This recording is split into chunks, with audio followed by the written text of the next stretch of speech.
A Dance in Fire, Chapter 4, by Waughin Jarth.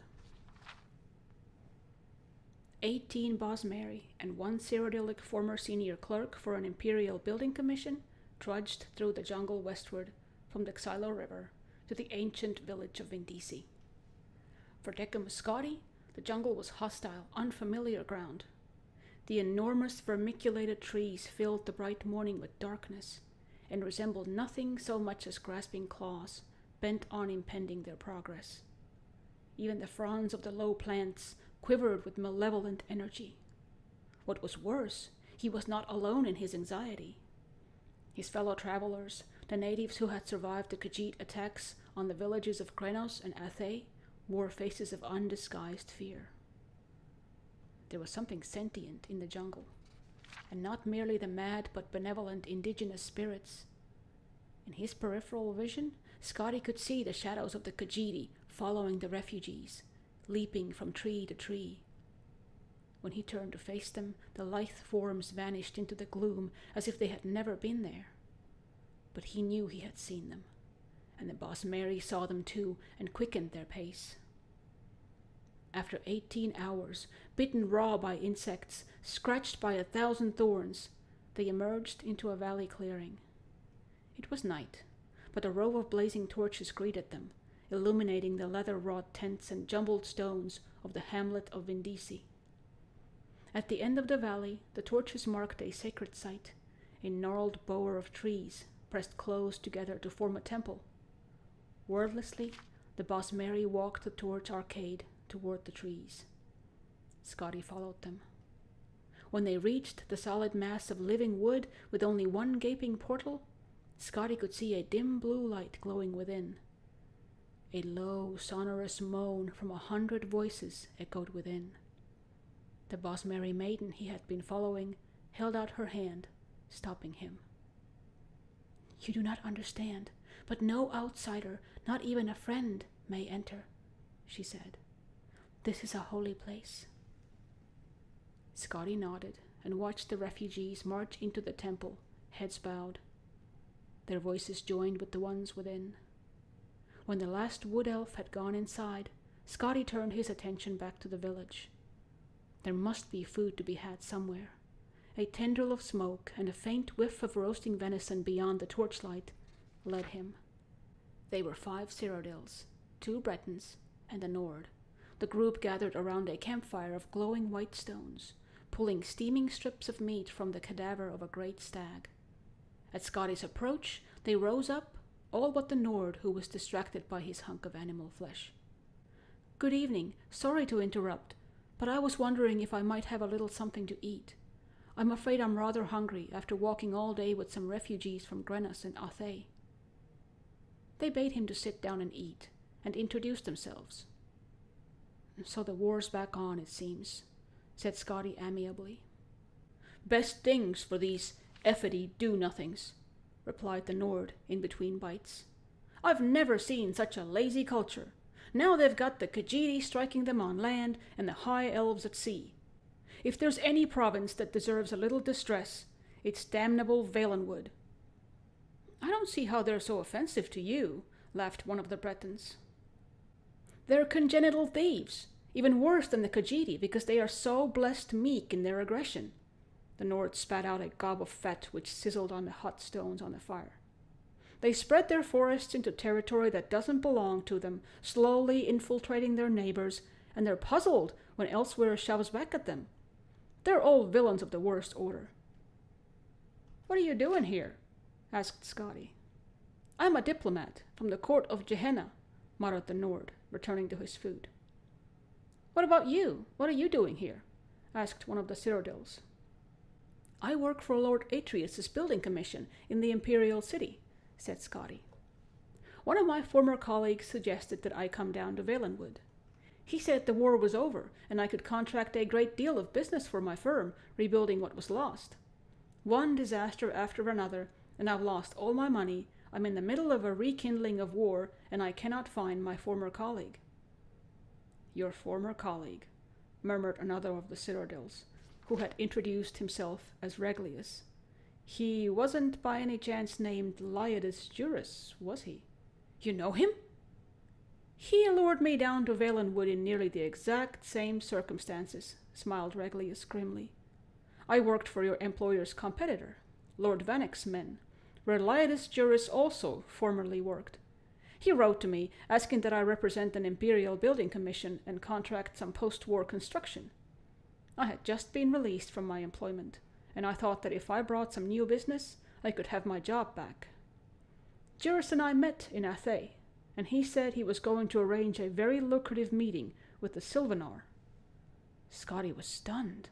Where is he now? I'm no theologian, so I couldn't say. Reglius shrugged. He's dead. When the Khajiit attacked Athay, they began by torching the harbor where Juris was readying his boat. Or, I should say, my boat, since it was purchased with the gold I brought. By the time we were even aware of what was happening enough to flee, everything by the water was ash. The Khajiit may be animals, but they know how to arrange an attack. I think they followed us through the jungle to Vindisi, said Scotty nervously. There was definitely a group of something jumping along the treetops. Probably one of the monkey folk, snorted the Nord. Nothing to be concerned about.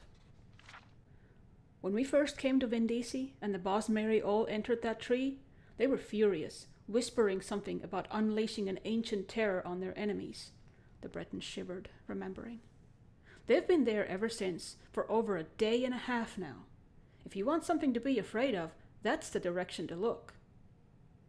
The other Breton, who was a representative of the Daggerfall Mages Guild, was staring off into the darkness, while his fellow provincial spoke.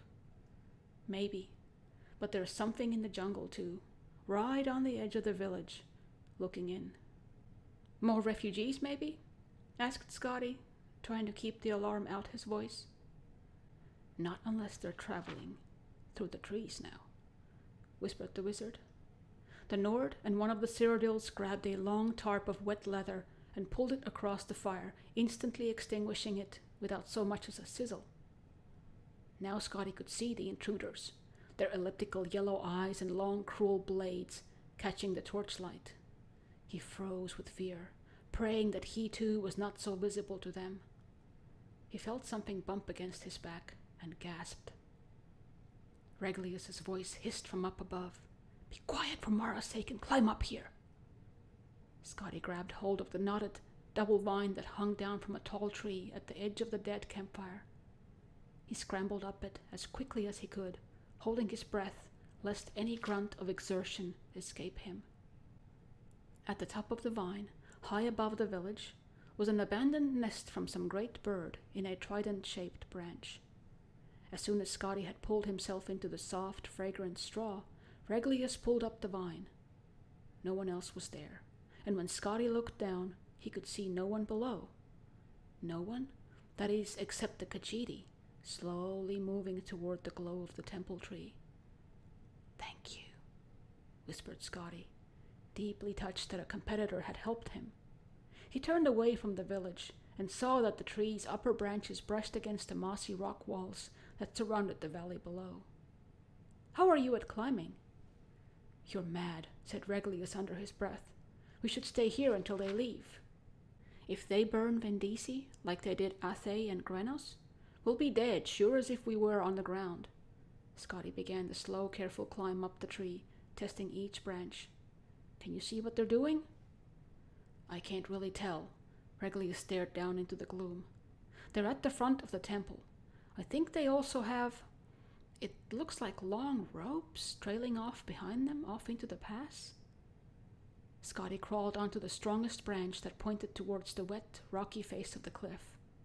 It was not a fair jump at all. So close, in fact, that he could smell the moisture and feel the coolness of the stone. But it was a jump nevertheless, and in his history as a clerk, he had never before leapt from a tree 100 feet off the ground to a sheer rock. He pictured in his mind's eye the shadows that had pursued him through the jungle from the heights above, how their legs coiled to spring, how their arms snapped forward in an elegant fluid motion to grasp. He leapt. His hands grappled for rock, but long, thick cords of moss were more accessible. He held hard, but when he tried to plant his feet forward, they slipped up skyward. For a few seconds he found himself upside down before he managed to pull himself into a more conventional position. There was a narrow outcropping jutting out of the cliff where he could stand and finally exhale. "Reglius! Reglius! Reglius!" Scotty did not dare to call out. In a minute, there was a shaking of branches, and Lord Vonneck's man emerged. First his satchel, then his head, then the rest of him. Scotty started to whisper something, but Reglius shook his head violently and pointed downward. One of the Khajiit was at the base of the tree, peering at the remains of the campfire. Reglius awkwardly tried to balance himself on the branch, but as strong as it was exceedingly difficult with only one free hand. Scotty cupped his palms and then pointed at the satchel. It seemed to pain Reglius to let it out of his grasp, but he relented and tossed it to Scotty. There was a small, almost invisible hole in the bag, and when Scotty caught it, a single gold coin dropped out. It rang as it bounced against the rock wall on the descent, a high, soft sound that seemed like the loudest alarm Scotty had ever heard. Then many things happened very quickly. The Cathay Rot at the base of the tree looked up and gave a loud wail. The other Khajiit followed in chorus as the cat below crouched down and then sprung up into the lower branches.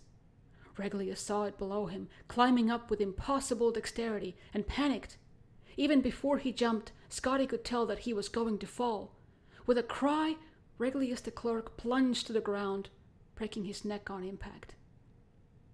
A flash of white fire erupted from every crevice of the temple, and the moan of the Bosmeri prayer changed into something terrible and otherworldly. The climbing Cathay Rot stopped and stared. "Caergo!" it gasped. "The wild hunt!" It was as if a crack in reality had opened wide. A flood of horrific beasts, tentacled toads, insects of armor and spine, gelatinous serpents, vaporous beings with the face of gods, all poured forth from the great hollow tree, blind with fury. They tore the Khajiit in front of the temple to pieces. All the other cats fled for the jungle, but as they did so, they began pulling on the ropes they carried. In a few seconds' time, the entire village of Vindisi was boiling with the lunatic apparitions of the wild hunt. Over the babbling, barking, howling horde, Scotty heard the Cyrodiils in hiding cry out as they were devoured. The Nord too was found and eaten, and both Bretons. The wizard had turned himself invisible, but the swarm did not rely on their sight.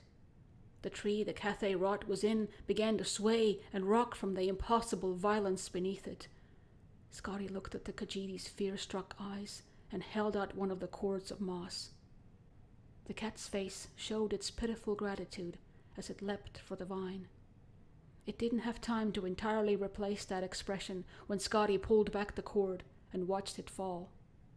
The hunt consumed it to the bone before it struck the ground.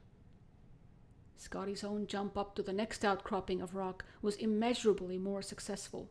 From there, he pulled himself to the top of the cliff and was able to look down into the chaos that had been the village of Vindisi. The hunt's mass had grown and began to spill out through the pass of the valley, pursuing the fleeing Khajiit. It was then that the madness truly began. In the moon's light, from Scotty's vantage, he could see where the Khajiit had attached their ropes. With a thunderous boom, an avalanche of boulders poured over the pass. When the dust cleared, he saw that the valley had been sealed. The wild hunt had nowhere to turn but on itself. Scotty turned his head, unable to bear to look at the cannibalistic orgy. The night jungle stood before him, a web of wood. He slung Reglius' satchel over his shoulder and entered.